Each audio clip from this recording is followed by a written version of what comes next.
fait. Je suis en charge du département de cancérologie et radiothérapie à Gustave Roussy.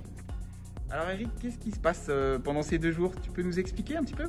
Oui, donc c'est une réunion qui rassemble une bonne partie des équipes de Gustave Roussy et dont le but en fait est de mettre à plat sur un horizon de 5 ans la plupart de nos ambitions, besoins, projets stratégiques et de les décortiquer, de les analyser afin de se mettre collectivement en marche dans une dynamique qui va nous permettre d'identifier des étapes, des personnes en charge de ces étapes et une progression qui va nous permettre d'avoir un tableau de bord permanent de la progression de tout ce projet mois par mois sur 5 ans.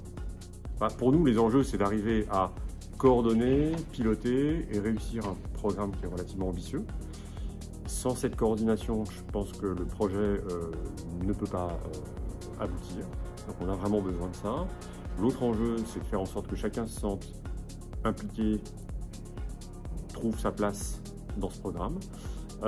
Et surtout, le fait que le collectif, dans le travail, ait du sens et une résonance pour chacun. Cette démarche, en fait, ce qu'elle m'apporte, c'est déjà le plaisir de voir que la mayonnaise prend, de voir que les participants sont investis, prennent du temps, non seulement pour se rendre disponibles pour les séminaires, mais pour travailler entre les séances. Ça, c'est la première chose. Et la deuxième, c'est que ça me donne des éléments de confiance pour me dire que ce projet a toutes les chances d'aboutir. Ce qui n'était pas forcément le cas avant, parce que on l'avait délibérément conçu comme assez vaste, large et ambitieux. Voilà. Mon sentiment, c'est que ce genre de démarche peut aussi servir à définir une culture commune dans une grande institution.